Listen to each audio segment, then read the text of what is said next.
parce qu'il y a des personnes qui ont un certain âge, mais ce sont des grands enfants. Lorsqu'on est un enfant, par rapport à la maturité, l'on pense qu'on demande pardon que quand on a offensé une personne. Mais lorsqu'on vit sa maturation en Christ, on comprend qu'on n'a pas besoin d'avoir offensé quelqu'un pour demander pardon. Mais des fois, on demande pardon simplement pour réparer. Donne un amen. Je sais que tu es très concerné, mais voilà pourquoi tu dois donner des amens. Lorsqu'on est adulte, mature, adulte dans la foi, on ne demande pas pardon simplement parce qu'on a offensé. Ou encore, je vais aller dans ta pensée, parce qu'on reconnaît qu'on a offensé. Mais lorsqu'on est sage et qu'on vit sa maturation dans la foi, on va demander pardon parce que des fois, il faut simplement réparer. Réparer quoi? Écoute-moi très bien. Réparer quoi? Réparer pas seulement ce que vous avez abîmé. Un enfant repart seulement ce qu'il a abîmé. Un adulte, un homme sage, répare même ce qu'il n'a pas abîmé. Et il répare pourquoi alors? S'il n'a pas abîmé, pourquoi il doit réparer? Pour la paix. Dis ça à ton frère. Il y a des gens qui ne disent rien. J'ai dit, dis à ton frère.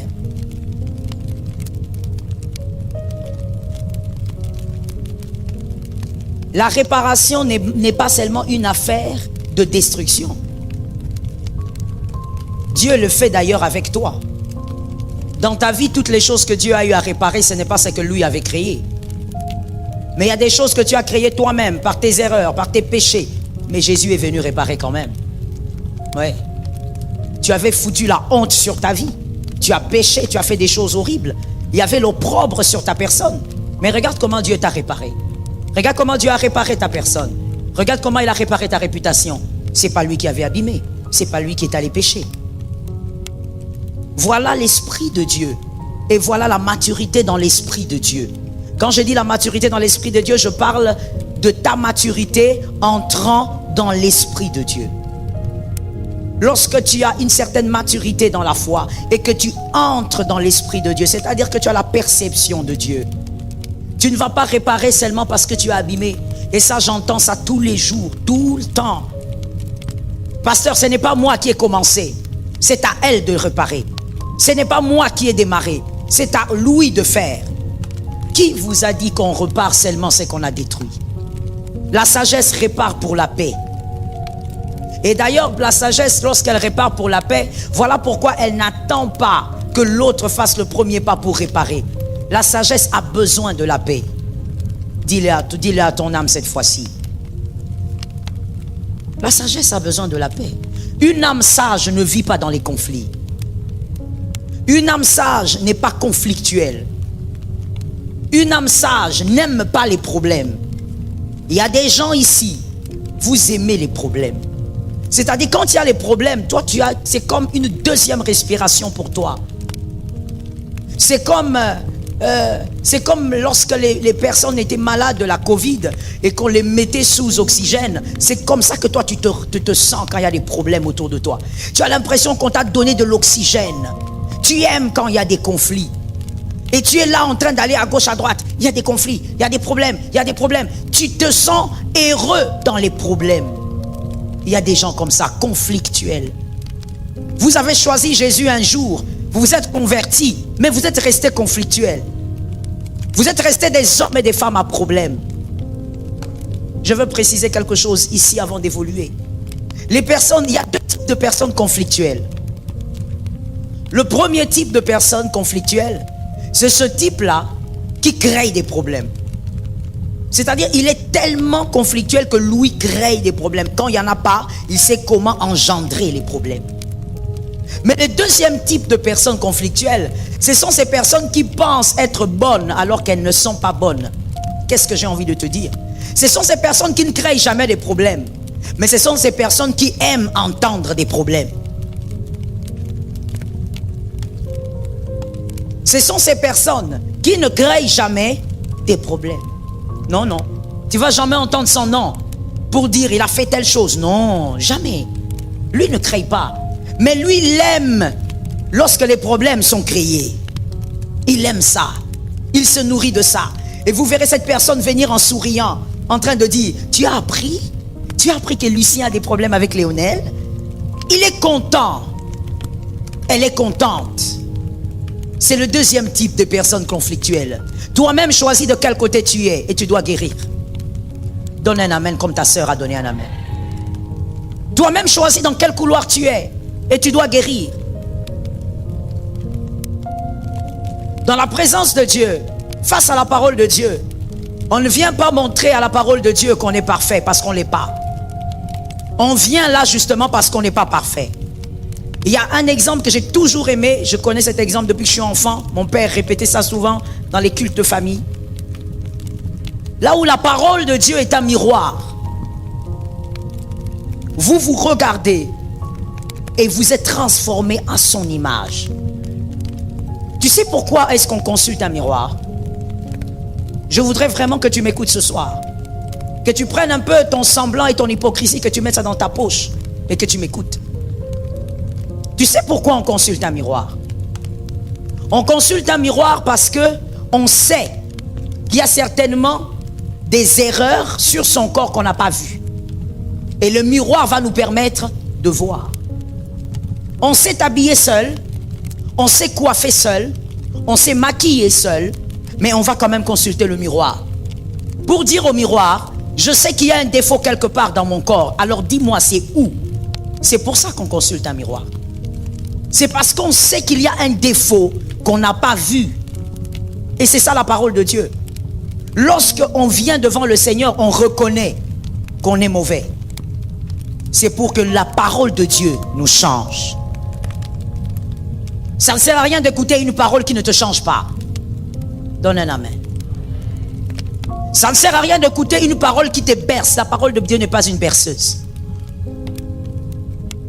La parole de Dieu, c'est pour te changer. Et ce soir, que l'onction de Dieu t'aide à commencer le premier pas.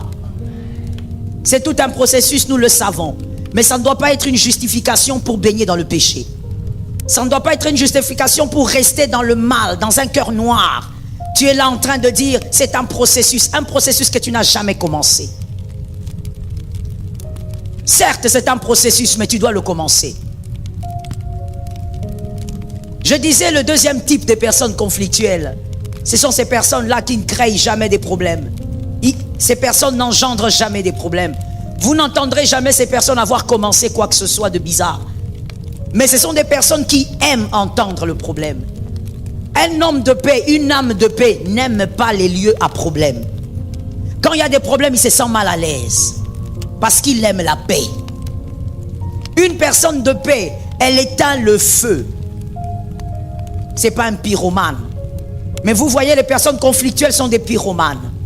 Elles aiment attiser. Même quand le feu est un feu de briquet, et cette personne va prendre ce feu de briquet, il va en faire un champ, un feu de champ ou un feu de je ne sais pas quoi, un très grand feu. Alors que c'était un tout petit feu. Alors que c'était un tout petit problème. Mais il a un esprit pyromane parce qu'il n'aime pas la paix. Mais au fond de lui, il ne sait pas que c'est n'est pas aimer la paix. Ça pourrait venir de plusieurs sources. Certaines personnes sont comme ça. Cela vient de l'éducation familiale. Depuis la famille, depuis la maison, même entre frères, ils avaient l'habitude de ne pas aimer la paix. D'autres encore ont été déformés par les personnes qu'elles ont eu à rencontrer. Et la troisième catégorie, simplement les convertis, mais qui ne se sont jamais laissés transformer. Donc le cœur est resté comme le cœur des Égyptiens, tout en voulant aller à Canaan. Vous verrez ces personnes pyromanes, que quelqu'un dise les pyromanes. La chose est petite, lui il va l'attiser. Un homme de paix éteint le feu. Un homme de paix éteint le feu. Un homme de paix ne va même pas chercher à ce que ce feu fasse quelques mètres, il va l'éteindre. Il va aller voir le frère, il va aller voir une sœur, il va dire, mais pourquoi vous êtes en problème? Non, écoute ce qu'il m'a fait. Non, non, non, écoutez, il n'y a rien de grave ici. Réglons ça calmement. Et puis, c'est fini. Les autres n'ont même pas besoin de savoir. Mais un pyromane, il apprend et il part. Il commence à prendre son téléphone. Son plaisir, c'est de distiller les problèmes. Un homme conflictuel. Et malheureusement, ils sont pleins, tout pleins, partout. Que ce soit à l'église, au travail, que ce soit dans votre business, ils sont partout. Les personnes comme ça, qui n'aiment pas la paix. C'est trop triste qu'un chrétien soit comme ça. Pourquoi? Parce que Jésus est le prince de la paix. Maintenant, toi, tu es l'enfant de qui? Parce que lui, il est le prince de la paix. Jésus n'aime pas les conflits. Voilà pourquoi Jésus n'a jamais dit aux disciples que Judas, c'est celui-ci. Le traître, c'est lui. Jésus ne l'a jamais fait. Il l'a fait seulement le jour où Judas devait accomplir la mission. Il a dit, c'est celui qui mettra sa main avec moi dans le plat. Mais toutes ces années, Jésus, 3 ans et demi, pourquoi tu ne nous as pas dit que c'était lui? Jésus ne l'a jamais fait. Pourquoi? Ce n'est pas un pyromane. C'est le prince de la paix. Il aime la paix. Il a vécu avec un traître, il a mangé avec un traître. Mais il n'a jamais rien dit. Mais un conflictuel, un pyromane, c'est celui-là qui aime faire savoir à tout le monde. Oh, vous ne savez pas. Oh, mais Léonel a des problèmes. Je croyais que vous étiez au courant. Tu veux qu'on soit au courant de quoi? Si c'est que tu voudrais nous informer, ne nous donnera pas la paix. Garde ça pour toi. Donne un amen. Donne un amen gravement. Tu vas donner amen 3 fois. Oui. Parce que dans la sottise, les chrétiens aiment crier. Mais quand ce sont les choses justes, vous ne voulez plus rien dire. Si c'est que tu as envie de nous dire, va attiser dans nos cœurs un esprit de trouble, un esprit d'inquiétude, un esprit de questionnement négatif. Pourquoi tu nous le dis? Ne nous le dis pas. Retiens maintenant ce que je veux dire, mon frère. Parce que ton frère qui est à côté de toi est en train de m'écouter. Dans quelques heures, il va utiliser la même phrase contre toi. Écoute-moi très bien alors. Si ce que tu as à dire ne va pas nous édifier, ne nous dis pas. Même si ça te fait mal. Oh mon frère, je veux te réchoquer ce soir en te disant, qui t'a dit que ce qui te fait mal doit forcément être comment je veux le dire? Je le dis autrement. Qui t'a dit que ce qui te fait mal doit forcément être connu de moi? Je ne suis pas obligé de savoir tout ce qui te fait mal. Mais non. Pourquoi tu me passes l'information? Non, parce que j'ai mal. On m'a dit ça fait mal. Mais garde ça pour toi. Moi aussi, j'ai des choses qui me font mal. Donne un amen de quelqu'un qui comprend. Ce soir, on doit guérir tous. Sauf personne. Qui t'a dit ça? Lisons la Bible, le Saint-Esprit va nous aider à être corrects. Qui t'a dit que quand quelque chose te fait mal, il faut aller le raconter au pasteur Marianne? Qui t'a dit ça? Pour qu'elle fasse quoi? Qu'elle partage avec toi, c'est pas un pain. C'est pas un gâteau. Tu peux aussi le garder et demander au Saint-Esprit de t'aider. Je reprends, parce que tu as raté l'occasion de dire amen, je parlais du Saint-Esprit. Tu peux le garder pour toi et demander au Saint-Esprit de t'aider. Tu dis au Saint-Esprit, Saint-Esprit, je n'en peux plus. Regarde ce que je viens d'apprendre. Est-ce que tu peux me consoler? Console-moi, parce que ça me fait mal. Ça me dérange. Ça brise ma paix. Le Saint-Esprit est le donneur de la paix. Oui, je ne dis pas ce que j'ai seulement lu, je sais ce que j'ai dit. Le Saint-Esprit donne la paix. Peu importe le niveau du problème qui peut arriver, il est celui qui donne la paix. Oui, plusieurs fois je me suis retrouvé en train de dire, comment j'ai fait pour passer cette étape? Le Saint-Esprit donne la paix. Et des fois même, il te donne la paix et personne ne saura, mon frère, que tu as traversé ces moments-là. Oui, Léonel, le jour où tu le racontes, tout le monde était bêté, en train de dire, c'est vrai ça? Ah non, tu mens. Non, c'est vrai. J'ai vraiment traversé ça. Mais je ne suis pas obligé de vous le dire. Qui t'a dit que tout ce qui te fait mal, tu dois les distiller pour que vous soyez nombreux à avoir mal? Quel genre de comportement, quel genre de réflexion? Non, j'ai appris qu'on m'a critiqué. Oui, si on t'a critiqué, ça fait très très mal. Demande au Saint-Esprit de te restaurer. Est-ce que quelqu'un m'entend? Sois un donneur de paix. La vie chrétienne n'est pas facile. Voilà pourquoi Christ a dit, sans moi, vous ne pourrez rien. Qui t'a dit que c'est facile tout ce que je te dis du haut de la chair? Qui t'a dit ça? Qui t'a dit que c'est facile tout ce que je suis en train de te dire ici? Je ne t'ai pas dit que c'était facile. Mais la parole de Dieu dit que nous pouvons le faire par l'aide du Saint-Esprit. Dis au Saint-Esprit, Saint-Esprit, ce que j'ai appris sur ma famille m'a trop choqué. Donne-moi la paix, aide-moi à avoir la paix et à ne pas avoir un cœur rempli de haine pour ceux qui ont parlé. Parle au Saint-Esprit. Mais sois un homme de paix. Un homme de paix n'est pas à la quête de la raison. Non. Celui qui cherche la paix, celui qui aime la paix, j'insiste sur l'amour de la paix. Je prie au nom de Jésus que ce soir tu tombes amoureux de la paix. Il y a des gens qui sont amoureux des conflits. Tombe amoureux de la paix. Un homme qui est amoureux de la paix n'est pas à la quête des raisons.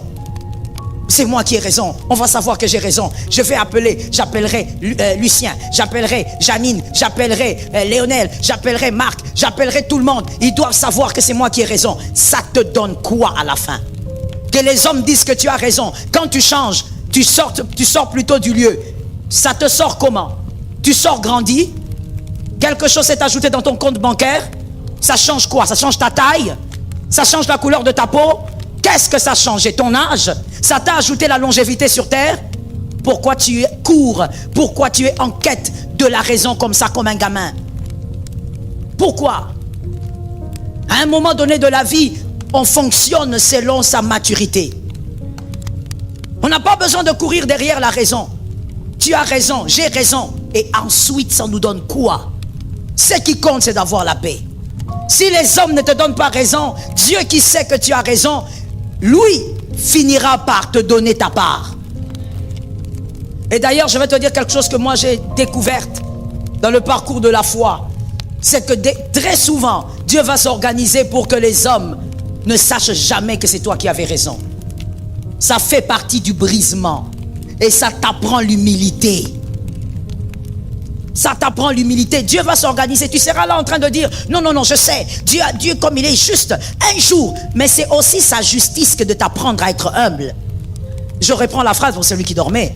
C'est aussi la justice de Dieu de t'apprendre à être humble. Et apprendre à être humble, c'est aussi s'organiser pour que autant de fois tu as eu raison, mais il s'organise pour que personne ne sache que tu avais raison. Et les années passent aussi, les gens oublient. Les gens oublient. Tu dis, mais attends, pourquoi tu me fais ça? Parce qu'il veut t'apprendre l'humilité. Ça ne te donne rien que d'avoir raison. Ça ne te donne rien que les gens t'acclament. Que les gens acclament Jésus. C'est ça l'essentiel d'une vie. Celui qui aime la paix ne fouine pas dans les poubelles. Il y a des gens qui aiment fouiner dans les poubelles. Ce sont justement des personnes conflictuelles qui n'aiment pas la paix. Quand on est tranquille, toi tu n'es pas d'accord. Fouiner dans les poubelles, c'est quoi? Je ne parle pas des poubelles physiques. Mais fouiner dans les poubelles, c'est aller chercher à comprendre les problèmes d'autrui. Pourquoi tu veux comprendre les problèmes d'autrui? Tu remarques dans la société où tu travailles, tu remarques à l'église ou ailleurs, peu importe, là où les hommes se rassemblent, tu remarques que tel et tel autre ne s'adresse pas la parole. Toi, tu vas aller chercher à savoir pourquoi il ne s'adresse pas la parole. C'est quoi le problème? Qu'est-ce qui fait quoi à qui? Tu gagnes quoi dans ça? Est-ce qu'on te paye pour ça? Pourquoi tu vas fouiner dans les poubelles? Il y a même des gens qui vont plus loin. Tu vois un couple en train de faire sa vie tranquille, mais toi tu veux aller comprendre pourquoi aujourd'hui j'ai remarqué que l'homme est venu à l'église seul, la femme est venue 2 heures après. En quoi ça te concerne?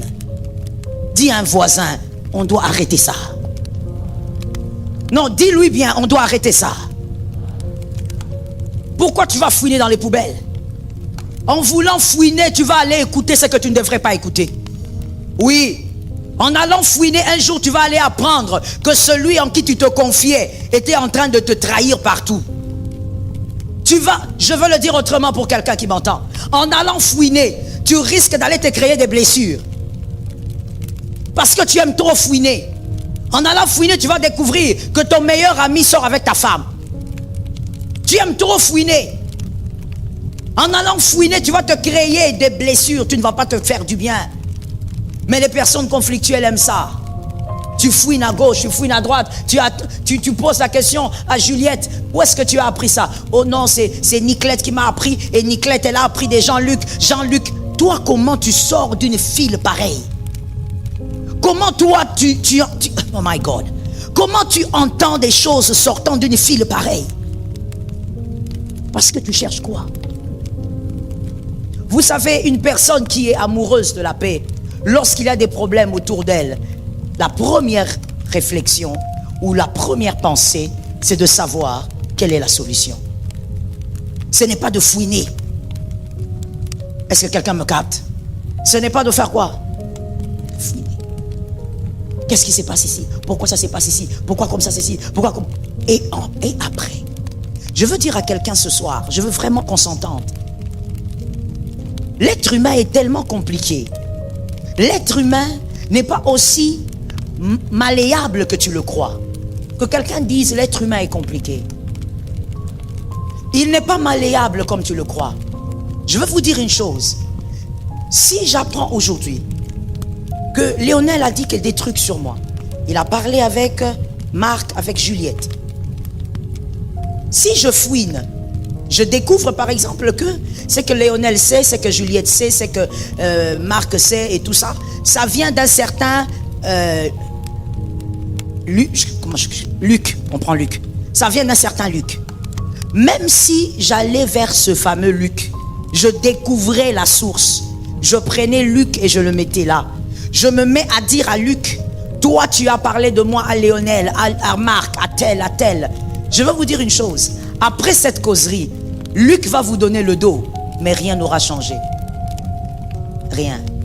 C'est pas parce que vous avez parlé que Luc va changer. Alors voici maintenant un homme de paix, comment il réfléchit. C'est Luc qui a dit tout ça, et toutes ces personnes ont alimenté le mal. Où est la solution? C'est comme ça, c'est la première pensée d'un homme de paix. Où est la solution? Et généralement, la solution se trouve dans le fait que vous devez donner le dos à tout ce qu'on dit. Celui qui donne la face à ce qui lui dérange finira par être transformé par ce qui lui dérange. Je répète la phrase pour celui qui dormait. Celui qui par tout ce qui dérange. Mais celui qui donne le dos à ce qui dérange finira par avancer alors que ce qui dérange existe.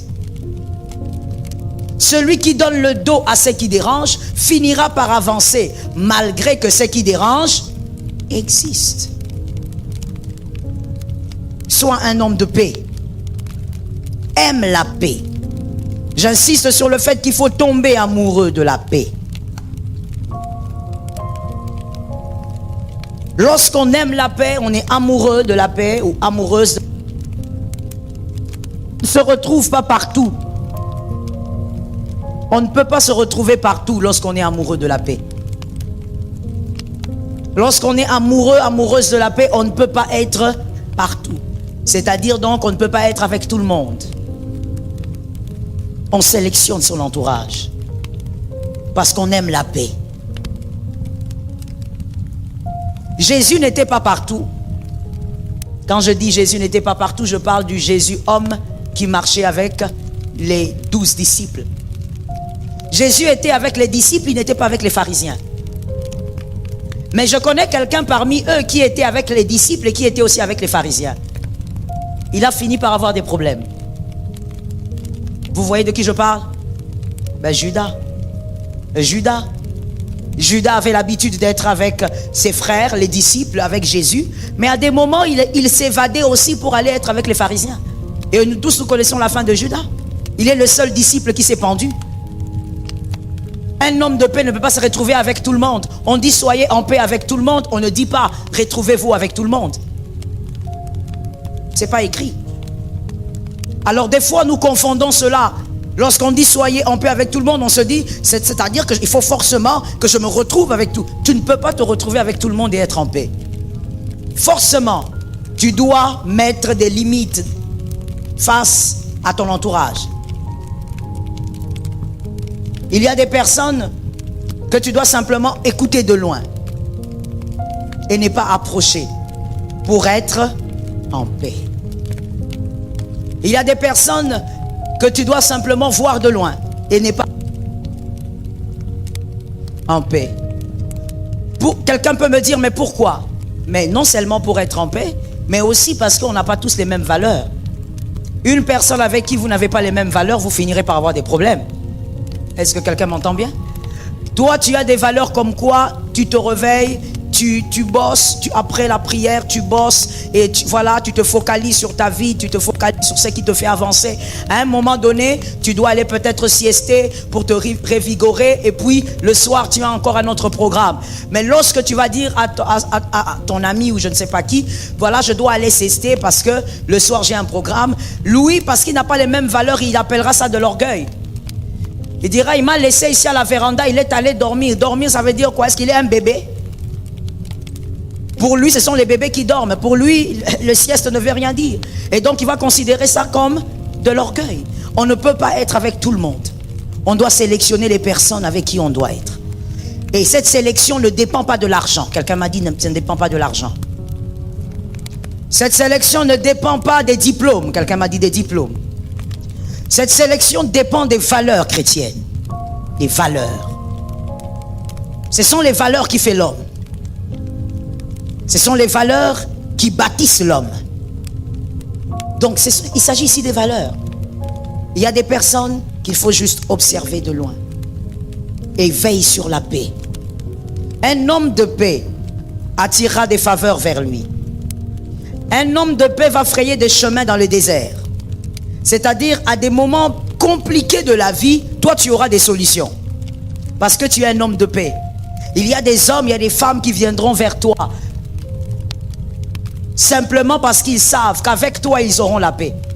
Toi, tu n'es pas quelqu'un qui parle trop. Tu n'es pas quelqu'un qui raconte n'importe quoi. Ils vont seulement regarder, non.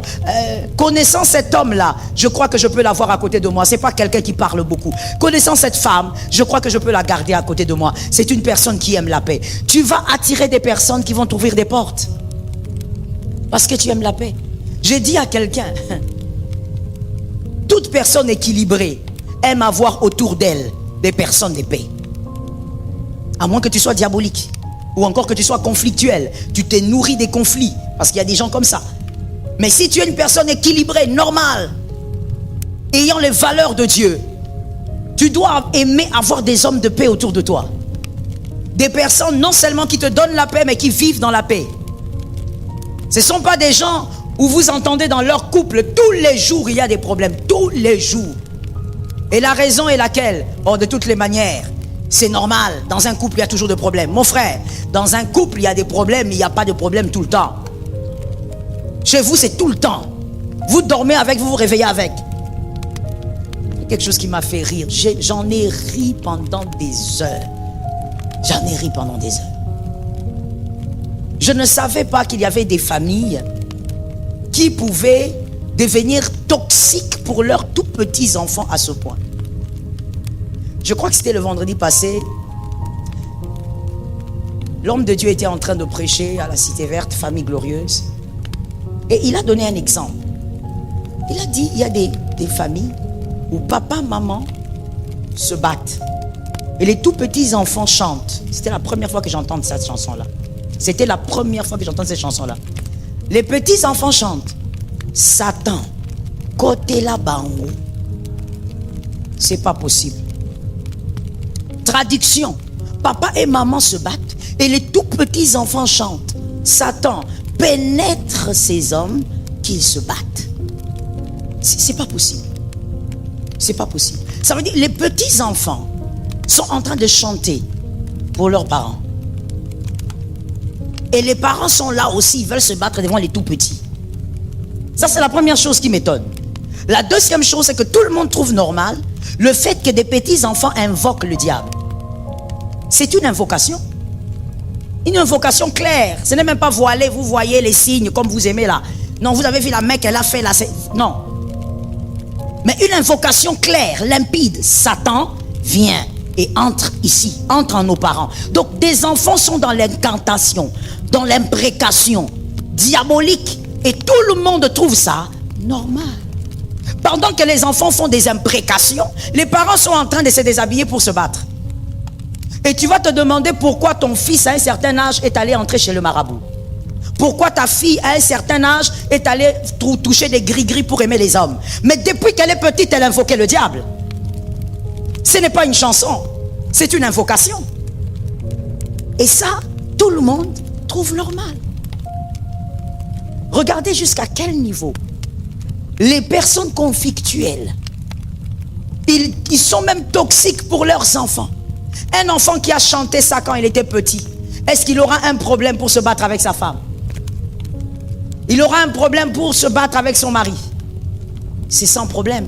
Parce que pendant même qu'il est en train de dire Satan vient t'accaparer de mes parents, au même moment Satan il est gourmand, il s'accapare des parents, il s'accapare des enfants. Il s'accapare des enfants. C'est là que tu t'es marié, monsieur. Toi, tu étais tout calme dans ta famille. Tu vas te marier à une sœur que tu as simplement vue à l'université. Et comme à l'université, toutes les femmes sont belles. Toutes les femmes sont belles. Quand tu la vois à l'université, tu craques totalement. Tu dis, voilà, c'est la femme de ma vie. Tu la prends. Elle a grandi dans le régime ou sous le régime de Satan. Elle a grandi avec, jusqu'à ses 15 ans, elle a grandi avec. Mais ça, monsieur, toi, tu ne sais pas. Quand tu la prends, elle est la femme douce là que tu vois, surtout pendant les fiançailles. Et quand vous vous mariez, tout va bien la première année, deuxième année, tout ce qu'elle fait, c'est pour t'amener à la battre. Ça veut dire elle-même, elle incite la bataille. Pourquoi? Parce que toute petite, elle a fait partie de ceux qui avaient invoqué le diable. Donc le pouvoir diabolique plane sur elle depuis toute petite. Tout ce qu'elle fait dans la maison t'amène à lever la main. Tout. Jusqu'à ce qu'un jour ça va arriver. Tu vas te poser la question, ma femme, pourquoi elle est comme ça? Pourquoi elle est arrogante? Pourquoi? Mais elle vient de quelque part. Et d'où elle vient? Elle a été une invocatrice. Les conflits ne doivent pas être permanents dans une famille, dans un foyer. Ce n'est pas normal. Que Jésus te donne la victoire. Laisse-moi t'ajouter le 40e point. Le 4e. Vous êtes sûr que c'est le 4e? La Bible parle de quoi? La patience. Celui qui sait attendre crée aussi autour de lui un esprit de patience. Celui qui est patient avec les autres crée aussi un esprit de patience autour de lui. Voilà pourquoi vous allez constater, et j'ai entendu aussi certaines personnes le dire, vous allez constater que, je donne un exemple, Monsieur Lionel commet une bévue et vous voyez les gens autour de lui en train de l'aider, en train de l'aider à traverser cette mauvaise passe, en train de le soutenir. Et vous dites, mais pourquoi? Avec ce que Lionel a fait, on ne peut pas le supporter. Mais en réalité, vous ne savez pas ce qu'il a sémé autour des gens. Lorsque les gens supportent quelqu'un, ce n'est jamais pour rien. Celui qu'on supporte a eu aussi à supporter. Toi qui ne supportes pas les gens, toi qui as du mal à supporter les erreurs, les dégâts des autres, les failles des autres, ne t'en fais pas, on sera aussi dur avec toi.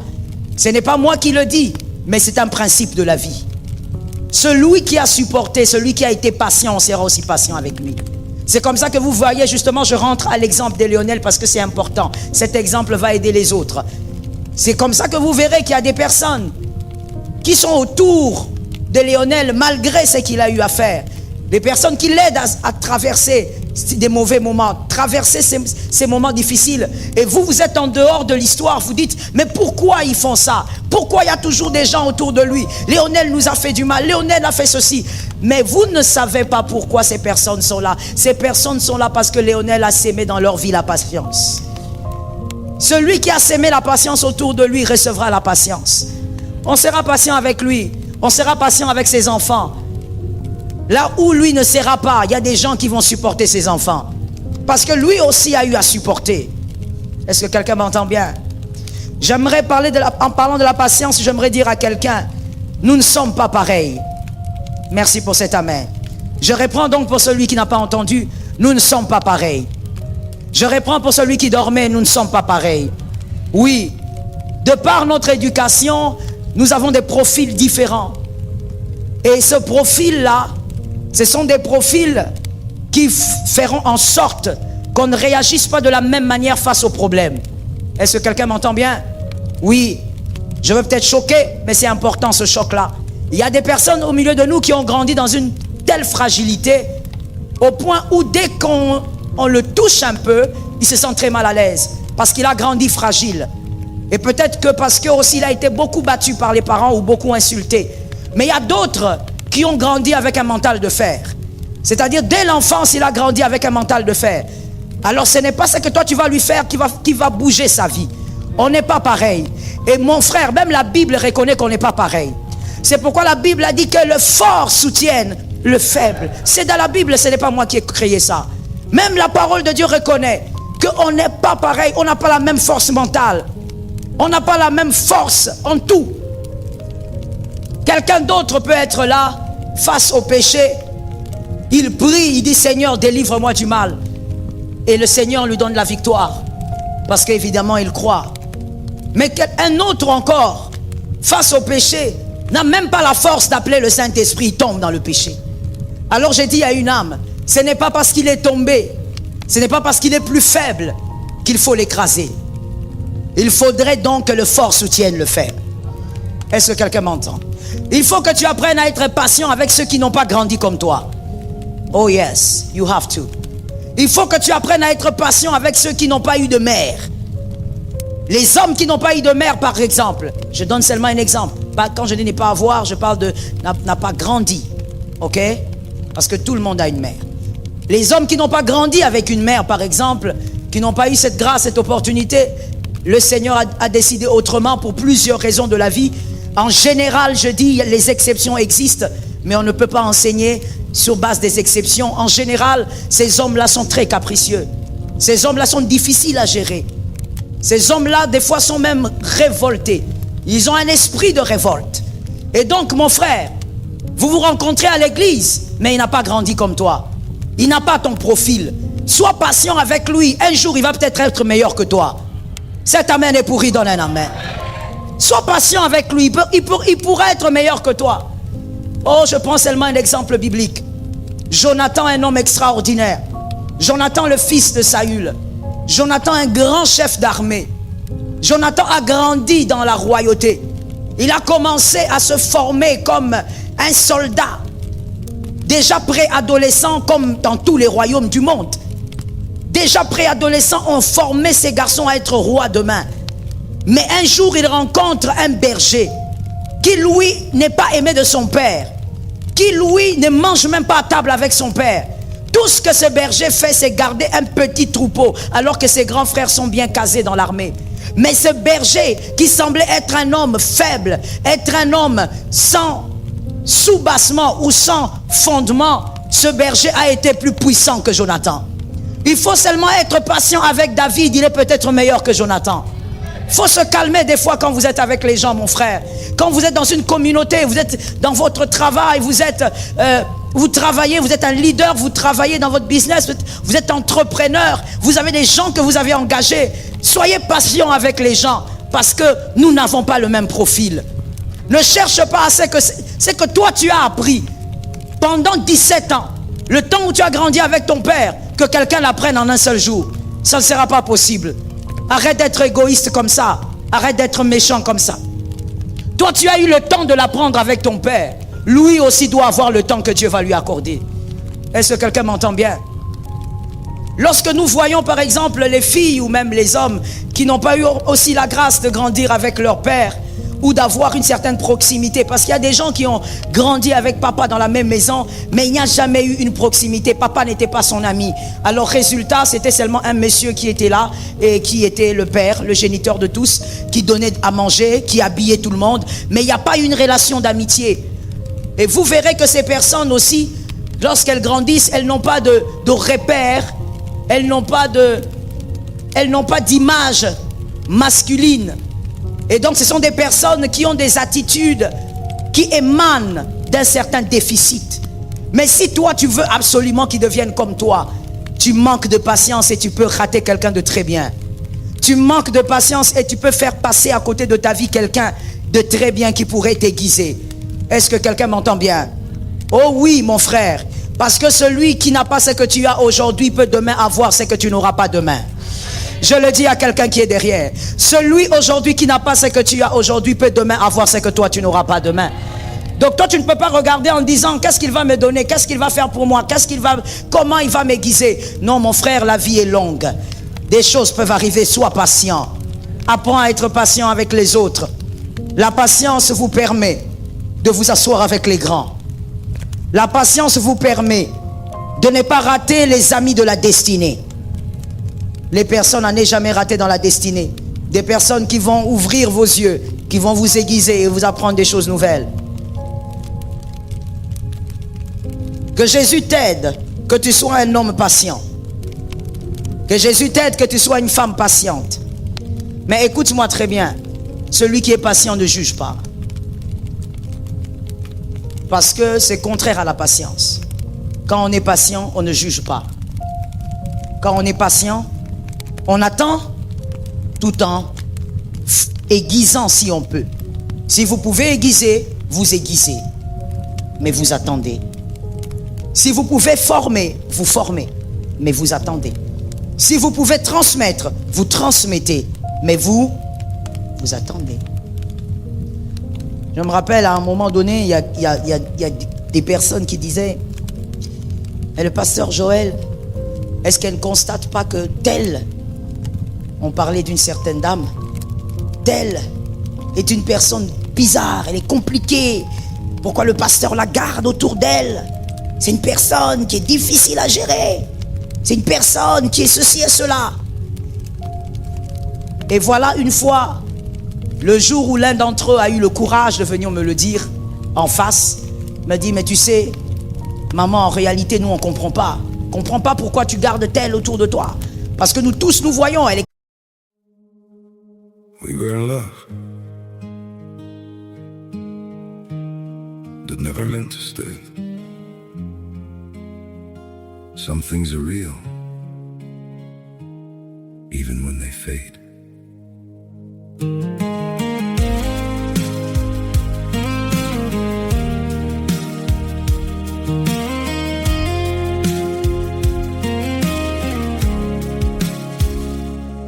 I used to think if we kept holding on, we could bend the truth somehow.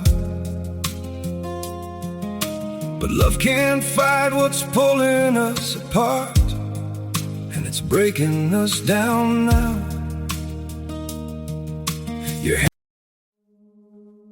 We were in love that never meant to stay. Some things are real, even when they fade.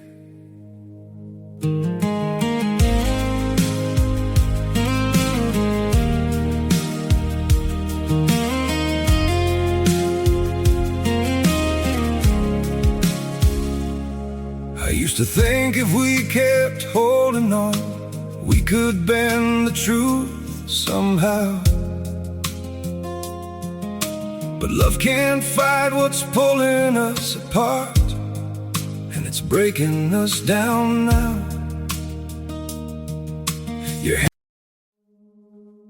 We were in love that never meant to stay. Some things are real, even when they fade.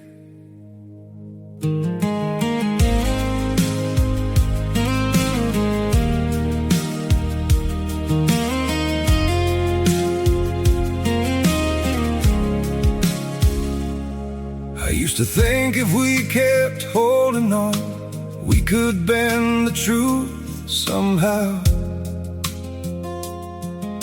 But love can't fight what's pulling us apart, and it's breaking us down now.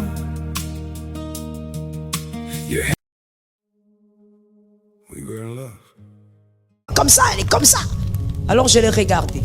Je lui ai dit, écoute-moi maintenant très bien. Depuis quand vous avez constaté que cette personne est comme ça? Oh maman, c'est depuis longtemps, mais seulement on n'a pas le courage de venir te voir. Mais moi aujourd'hui j'ai eu le courage. C'est depuis longtemps qu'on sait qu'elle est comme ça. Alors j'ai dit depuis longtemps, c'est-à-dire?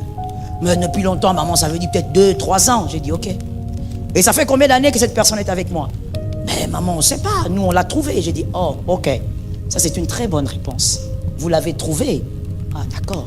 Alors, je lui ai dit, comme vous l'avez trouvé, vous avez pris seulement 2-3 ans pour constater qui elle était réellement. Mais en même temps, tu dis que vous l'avez trouvée. Et donc, tu penses que ce que vous avez constaté, ça fait 2-3 ans. Moi qui est avec elle, ça fait plus de 7 ans. Je ne le sais pas. C'est ça des fois aussi, permettez-moi le terme, la sottise humaine. Je lui ai dit, pourquoi tu crois que c'est que vous avez remarqué il y a seulement 2 ans?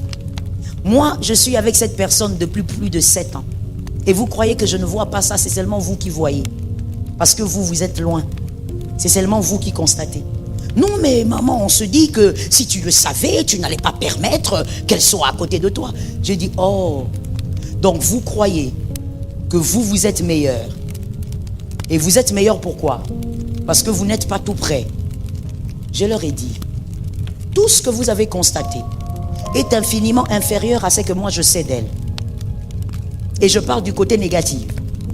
C'est infiniment inférieur à ce que moi j'ai déjà découvert d'elle. Mais vous savez pourquoi je la garde là? Parce que je suis patient. À un moment, il me regarde, il me dit, maman, patiente pendant 7 ans. Je dis oui. Il y a des arbres qui donnent des fruits après 10 ans. Il y a des arbres qui donnent des fruits même après 15 ans. Qui vous dit que lorsqu'on travaille une personne, c'est forcément après 1 année, 2 ans, 3 ans? Et j'ai fini en répondant à mon fils là qui était venu me voir. Je lui ai dit ceci. Et pour terminer, monsieur, va dire, parce que tel que je te parle, c'est aussi pour que tu ailles dire justement à votre clique là.